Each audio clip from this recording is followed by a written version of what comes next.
Assalamualaikum warahmatullahi wabarakatuh. Selamat datang di channel Belajar Tafsir Al-Quran. Tafsir Surat Al-Baqarah ayat ke-33. A'udzu billahi minasyaitonir rajim. Qala ya Adamu anbi'uhum bi asma'ihim.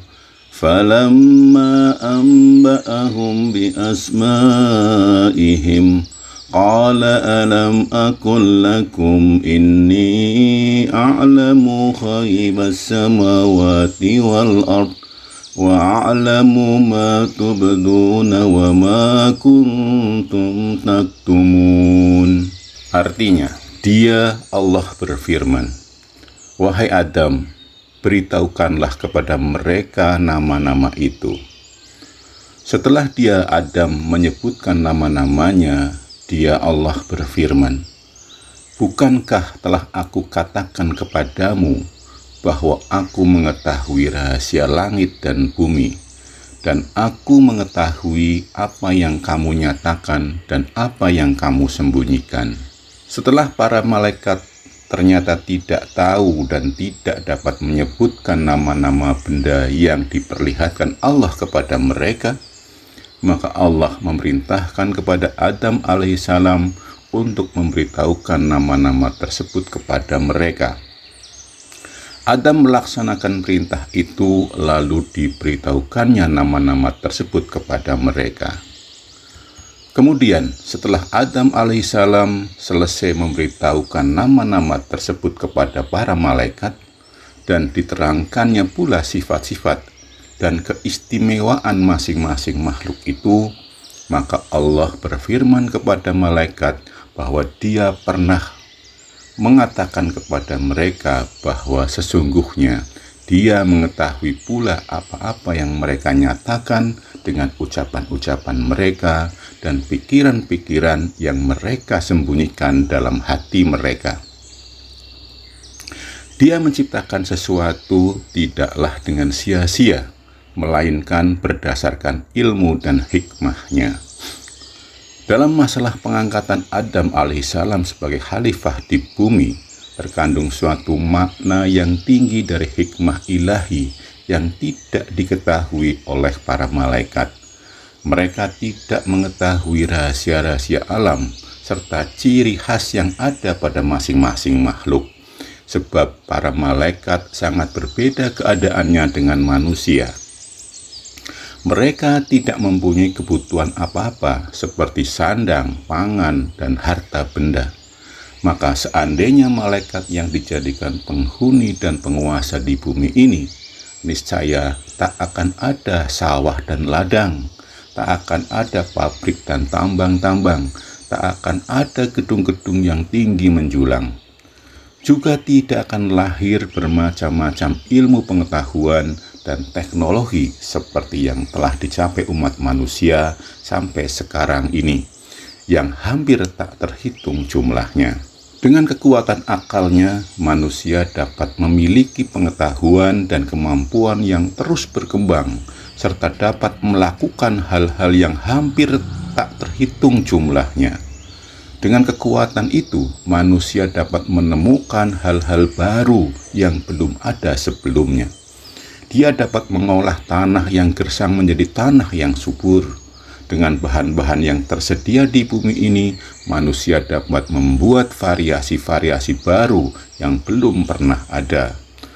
Pengawinan antara kuda dengan keledai melahirkan hewan jenis baru belum pernah ada sebelumnya, yaitu hewan yang disebut bagal.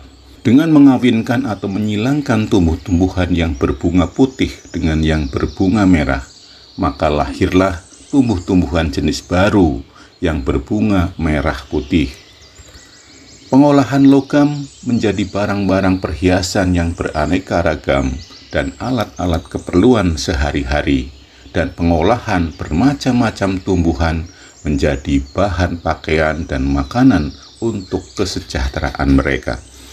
Pada zaman sekarang ini dapat disaksikan berjuta-juta macam benda hasil penemuan manusia, baik yang kecil maupun yang besar, sebagai hasil kekuatan akalnya. Adapun para malaikat, mereka tidak mempunyai hawa nafsu yang akan mendorong mereka untuk bekerja mengolah benda-benda alam ini dan memanfaatkannya untuk kepentingan hidup mereka. Oleh karena itu, apabila mereka yang telah dikaruniai kekuatan akal serta bakat-bakat dan kemampuan yang demikian diangkat menjadi khalifah di bumi, maka hal itu adalah wajar dan menunjukkan pula kesempurnaan ilmu dan ketinggian hikmah Allah SWT dalam mengatur makhluknya. Rangkaian ayat di atas menegaskan bahwa tugas manusia di bumi adalah menjadi khalifah. Ketika mengetahui maksud Allah hendak menjadikan khalifah di bumi, para malaikat bertanya-tanya mengapa Allah hendak menjadikan manusia sebagai khalifah, padahal mereka banyak berbuat kerusakan dan saling menumpahkan darah. Allah menjawab bahwa Dia mengetahui apa yang tidak diketahui oleh para malaikat.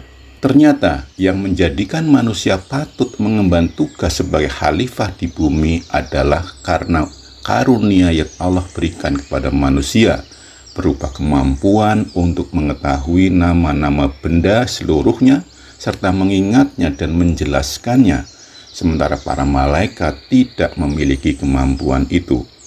Jika ditelah lebih dalam, kemampuan untuk mengidentifikasi dan memberikan nama pada hakikatnya adalah kemampuan dasar yang sangat diperlukan manusia untuk mengembangkan ilmu pengetahuan. Kegiatan analisis dan sintesis untuk menghasilkan ilmu pengetahuan tidak mungkin dapat dilakukan tanpa kemampuan untuk mengidentifikasi dan memberi nama. Oleh karena itu, bab atau topik yang menjadi bahasan awal ilmu mantik dan filsafat ilmu pengetahuan adalah tentang nama, tentang hakikat nama dan kaitan antara nama dengan konsep yang dirujuk olehnya. Kemampuan memberi nama, baik yang konkret maupun yang abstrak, pada hakikatnya adalah kemampuan untuk membuat konsep yang pada gilirannya memfasilitasi kemampuan untuk melihat keterkaitan antara beberapa konsep serta mensintesis berbagai konsep menjadi konsep baru. Proses ini terjadi terus-menerus, dan dengan cara demikian ilmu pengetahuan terus terakumulasi dan berkembang. Sangat sulit untuk membayangkan terjadinya perkembangan ilmu pengetahuan jika manusia tidak memiliki kemampuan memberi nama atau membangun konsep. Jika kemampuan mengembangkan ilmu pengetahuan menjadikan manusia pantas untuk mengemban tugas khalifah di bumi, maka dapat dimengerti jika Allah SWT memberikan derajat yang tinggi kepada manusia yang berilmu. Allah berfirman yang artinya, Allah akan meninggikan orang-orang yang beriman di antaramu dan orang-orang yang diberi ilmu pengetahuan beberapa derajat. Surat Al-Mujadalah ayat 11. Lebih jauh lihat pula surat Al-Hijr ayat 26, 28, dan 33 yang terkait dengan penciptaan manusia yang artinya, dan sungguh kami telah menciptakan manusia yaitu Adam dari tanah liat kering dari lumpur hitam yang diberi bentuk. Surat Al-Hijr ayat 26. Dan ingatlah ketika Tuhanmu berfirman kepada malaikat, sungguh aku akan menciptakan seorang manusia dari tanah liat kering dari lumpur hitam yang diberi bentuk. Al-Hijr ayat 28. Iya, iblis berkata, aku sekali-kali tidak akan sujud kepada manusia yang engkau telah ciptakan dari tanah liat kering dari lumpur hitam yang diberi bentuk. Surat Al-Hijr ayat 33. Pertanyaannya adalah, mengapa Adam mampu menjelaskan nama-nama benda-benda itu, sedangkan malaikat tidak mampu? Dalam beberapa surah, termasuk surat Al-Hijr di atas, Allah SWT menjelaskan bahwa manusia dibuat dari tanah. Tanah mengandung banyak atom-atom atau unsur-unsur metal atau logam maupun metaloid seperti logam yang sangat diperlukan sebagai katalis dalam proses reaksi kimiawi maupun biokimiawi untuk membentuk molekul-molekul organik yang lebih kompleks. Contoh unsur-unsur yang ada di dalam tanah antara lain besi, tembaga, kobal, mangan, dan lain-lain. Juga dengan adanya unsur-unsur karbon, hidrogen, nitrogen, fosfor, dan oksigen, maka unsur-unsur metal maupun metaloid di atas mampu menjadi katalis dalam proses reaksi biokimiawi untuk membentuk molekul yang lebih kompleks seperti ureum, asam amino, atau bahkan nukleotida.